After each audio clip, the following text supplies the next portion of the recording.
Walking water. You will need 5 clear jars, blue, yellow, and red food coloring. Walking water is possible because of the properties of water and capillary action.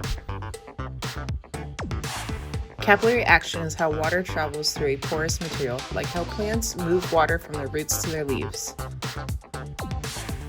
Water has several properties that allow capillary action, like adhesion, cohesion, and surface tension.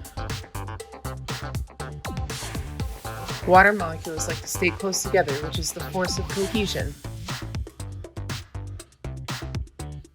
Due to adhesion, water molecules are attracted and stick to other substances.